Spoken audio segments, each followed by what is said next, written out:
बिस्मिल्लाहिर्रहमानिर्रहीम अस्सलाम वालेकुम व्यूवर्स, प्लीज़ प्लीज़ प्लीज़ आज की वीडियो को पूरा देखिएगा। मैं आज आपको 3 से 4 अहम बातें और टिप्स बताने जा रहा हूं जो लोग शुरू से लेकर अब तक गलती करते आ रहे हैं कनाडा के, ख़ास तौर पे कनाडा का विज़िट वीज़ा अप्लाई करते दौरान। और लोगों का वीज़ा जो है बहुत ज़्यादा रिफ्यूज़ हो रहा है इन इन 3-4 चीज़ों की वजह से। तो बराए करम वीडियो को मेरी पूरा देखें ताकि आप लोगों की रहनुमाई हो सके। इन 3-4 चीज़ों को आप अवॉइड करके बहुत ज़्यादा आपके जो चांसेस जो हैं वीज़ा रिफ्यूज़ल के कम हो जाएँगे। मैं ये तो नहीं कहता कि बिल्कुल ही ख़त्म हो जाएँगे, लेकिन काफ़ी हद तक आपका ना जो है ना चांस रिफ्यूज़ होने का बहुत ज़्यादा कम हो जाएगा। तो वीडियो को वॉच करें बराए करम। मेरी वीडियो को लाइक और शेयर ज़रूर कर दीजिएगा। अगर आप चैनल सब्सक्राइब नहीं भी करना चाहते तो कोई ऐसी बात नहीं, लेकिन अगर आप वीडियो पर पहुंच गए हैं तो प्लीज़ एक लाइक ज़रूर कर दीजिएगा। तो बगैर वक़्त ज़ाया किए जी स्टार्ट करते हैं जी। सबसे पहली गलती जो लोग शुरू से लेकर अब तक करते आ रहे हैं वो ये है व्यूवर्स, कि आप लोग अपने पर्पस ऑफ विज़िट को स्पेसिफिक नहीं रखते और प्रॉपरली उसको जस्टिफाई नहीं कर पाते। अब क्या होता है जी, लोग कॉन्फ्रेंस या एक्सपो अटेंड करने जाते हैं, साथ टूरिज़्म भी लगा देते हैं। अगर आप कोई बिज़नेस वर्कशॉप अटेंड करने जा रहे हैं तो साथ एक इनविटेशन लेटर अपने किसी फ्रेंड या रिलेटिव का भी लगा देते हैं कि जी मैं उसको भी मिलने जा रहा हूँ। तो ये गलत अप्रोच है, बिल्कुल गलत अप्रोच है। आप लोगों को चाहे मेरी बात बुरी लगे, लेकिन जो हकीकत है वो यही है कि बराए करम, अगर आप टूरिज़्म के लिए जा रहे हैं तो अपने पर्पस को स्पेसिफिकली टूरिज़्म के लिए रखें।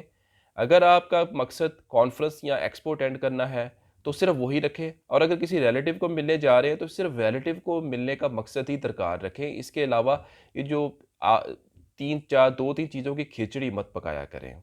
एक तो ये बात।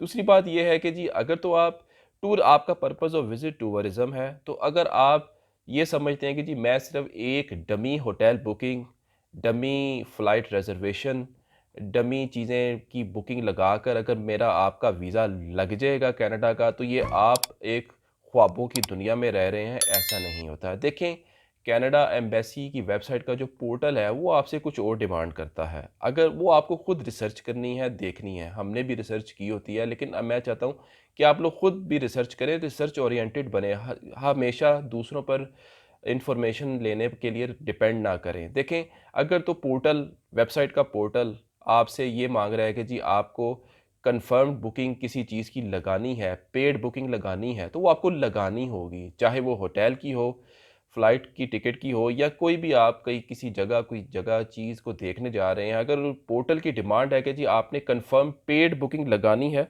तो याद रखिएगा वो आपको लगानी होगी, उसके बगैर गुजारा नहीं है।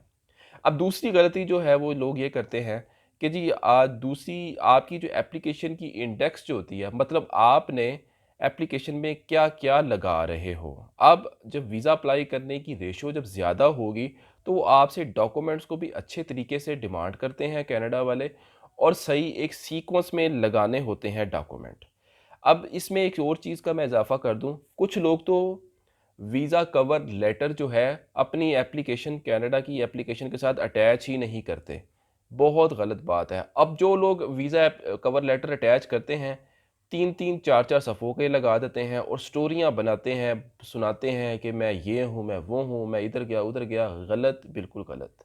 देखें, वीज़ा कवर लेटर वीसीएल ये वो चीज़ है जो कि जब आपकी एप्लीकेशन वीज़ा ऑफिसर के पास जाती है तो सबसे पहला जो डॉक्यूमेंट है ना, वो जो पढ़ता है, जो उसके हाथ में आता है, वो ये आपका वीज़ा कवर लेटर होता है। यहीं से उसने डिसाइड करना है पढ़ के कि जी एप्लीकेशन में कितनी जान है। उनके पास इतना टाइम नहीं होता कि वो डिटेल में ज़्यादा जाएँ। अगर वीज़ा कवर लेटर में आपने उनको सारा कुछ टू द पॉइंट स्पेसिफिकली बता दिया, तो यकीन करें 50% 50 टू 70% आपकी कामयाबी इधर ही हो जाती है। अब कुछ लोग जो हैं पैसे खर्चते हैं, डमी होटल की बुकिंग भी पैसों की ले लेते हैं, फ़्लाइट बुकिंग भी पैसे ले लेते हैं, लगा लेते हैं, ट्रैवल इंश्योरेंस, हेल्थ इंश्योरेंस के भी पैसे खर्च कर लेते हैं, लेकिन उनको वीज़ा कवर लेटर बनाना नहीं आता। अगर देखें, अगर आपको वीज़ा कवर लेटर नहीं बनाना आता, तो इस तरह के किसी 1-2 डॉक्यूमेंट पर आप अगर 20, 25, 30 हज़ार खर्च कर लेते हैं, तो वो आपके लिए वर्थ करता है। बाकी पैसे भी तो आप दूसरी चीज़ों पे लगा रहे हैं। सिर्फ़ अपना 20-25 हज़ार बचाने के लिए आप जो है वीज़ा कवर लेटर किसी से तैयार नहीं करवाते, या अगर आप खुद तैयार करते हैं तो आपका सही नहीं होता, आप रिव्यू करवा लिया करें। तो ये चीज़ें जो हैं बड़ी कारआमद होती हैं। देखें, वीज़ा कवर लेटर में आपके होते हैं drafting skills. Visa cover letter वो ही तैयार कर सकता है सही जिसके ड्राफ्टिंग स्किल्स अच्छे हैं। तो मतलब A B C, X Y Z, I am this, I am that, I am that, I am this, ये तो हर कोई लिख सकता है, लेकिन ये एक आर्ट है। तो ये अगर आपको नहीं बनाना आता तो बराए करम वीज़ा कवर लेटर पर फोकस करें। तो इस पर भी आप इन्वेस्टमेंट करें अगर आपको नहीं बनाना आता। अच्छा, अब वीज़ा कवर लेटर में हर चीज़ नहीं लिखनी होती। अब वीज़ा कवर लेटर का जो स्पेसिमेन जो है वो कंट्री टू कंट्री वेरी करता है, और हर कंट्री की रिक्वायरमेंट वीज़ा कवर लेटर की भी अपने मुल्क के हिसाब से अलग होती है, और ये एप्लीकेशन टू एप्लीकेशन भी वेरी करता है। हर एप्लीकेशन की एक अपनी टेक्निकल लैंग्वेज होती है, उसमें वीज़ा कवर लेटर जो है उसके हिसाब से लिखना पड़ता है। अब जो तीसरी गलती लोग ये कर रहे हैं कि लोग सही तरह सही फॉर्म भी फिल नहीं करते, मतलब फॉर्म मांगा कुछ और गया है और आप फॉर्म जो है वो कुछ और फिल कर रहे हैं, तो ये भी गलत है, बिल्कुल गलत है। आप सीआईसी की वेबसाइट पर जाकर प्रॉपर रिसर्च करें, और कौन सा फॉर्म जो है लगाना होता है ये आपने खुद से देखना है। अब चौथी मिस्टेक जो गलती ये लोग जो हैं वो ये करते हैं जी, कि जो आपको एडिशनल डॉक्यूमेंट में कौन कौन सी चीज़ें अटैच करनी होती हैं। बाज़ का लोग हर चीज़ अटैच कर देते हैं एडिशनल डॉक्यूमेंट्स में। देखिए, एडिशनल डॉक्यूमेंट्स में आपने वो चीज़ें अटैच करनी है जिसकी पोर्टल ने आपको अपलोड करने की जगह नहीं दी। जिस डॉक्यूमेंट को अटैच करने की पोर्टल में जगह ना बचे, वो डॉक्यूमेंट्स आपने एडिशनल डॉक्यूमेंट्स में अटैच करने हैं। अब एडिशनल डॉक्यूमेंट्स में मैं मिसाल दे दूँ क्या क्या आ सकता है, जिस कोई आपकी एडिशनल एक्टिविटी, जैसे मिसाल के तौर पर आपने अपनी लाइफ में या कोई अपने करियर में, एकेडमिक करियर में कोई अवार्ड जीता है, आपको कोई अवार्ड मिला है, कोई आपकी कोई डिस्टिंक्शन आई है, कोई मेरिट सर्टिफिकेट ऑफ मेरिट है, आपको एकेडमिकली किसी यूनिवर्सिटी या कॉलेज से मिला है, तो वो आप अटैच कर सकते हैं। इसमें आप कोई, अगर आपने कोई किसी ऑर्गेनाइजेशन के साथ कोई वॉलंटियर वर्क किया है, आप कोई अपनी उसमें कोई सिग्निफिकेंटली कुछ अचीव किया है, कोई पिक्टोरल एविडेंस है, आप वो भी अटैच कर सकते हैं। इसी तरह आपने अपनी कोई ज़िंदगी में कोई सिग्निफिकेंट अचीवमेंट की है, मिसाल दे रहा हूँ, कोई आपने बुक लिखी है, कोई किताब लिखी है, या कोई कोई ऐसा कोई कारनामा जो आपको लगे कि पब्लिक लेवल पर या गवर्नमेंट लेवल पर या किसी भी सेक्टर पर आपको रिकग्नाइज़ किया गया है, तो उसके अगर एविडेंसेस या शवाहिद हैं आपके पास, तो वो आपने एडिशनल डॉक्यूमेंट्स में अटैच करने हैं। देखें, आप एप्लीकेशन को कनाडा की एप्लीकेशन को सही तरीके से प्रोसेस करके लॉन्च करेंगे, और ये जो 3 से 4 जो मैंने आपको मिस्टेक्स बताई हैं, ये इनको अवॉइड कर लें। लाइक आप पर्पस ऑफ विज़िट स्पेसिफिक रखें, वीज़ा कवर लेटर पर बहुत ज़्यादा तवज्जो दें, एडिशनल डॉक्यूमेंट्स में वही चीज़ें अटैच करें जो आपको पोर्टल जगह नहीं दे रहा, हर चीज़ अटैच ना करें, और इसके अलावा जो फॉर्म सही जो है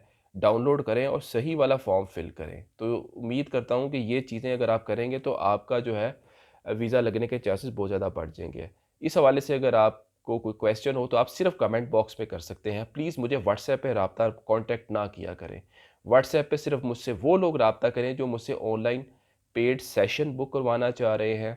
हम छोटी-सी एक पेड कॉल होती है, थोड़ा-सा हम चार्ज करते हैं, ज़्यादा चार्ज नहीं करते, हाफ़ एन आवर की। तो उसमें आप अपना केस भी डिस्कस कर सकते हैं। जो भी आपके क्वेश्चंस हों, आप उन वो हमसे पेड कॉल में डिस्कस कर सकते हैं। इसके अलावा अगर आपको कोई डिफरेंट सर्विस चाहिए, कोई ट्रैवल प्लान बनवाना है, वीज़ा कवर लेटर तैयार करवाना है, ये भी एक पेड सर्विस है। हम आपको वो भी दे सकते हैं अगर आप चाहें तो। उसके लिए आप व्हाट्सएप पर राब्ता करें। अगर कोई कॉमन क्वेश्चन है तो व्हाट्सएप पे प्लीज़ ना पूछें, सिर्फ़ वीडियो के कमेंट बॉक्स में पूछें। वीडियो को प्लीज़ शेयर करें और लाइक करें। अब तक के लिए इतना ही। बहुत शुक्रिया। अल्लाह हाफ़िज़।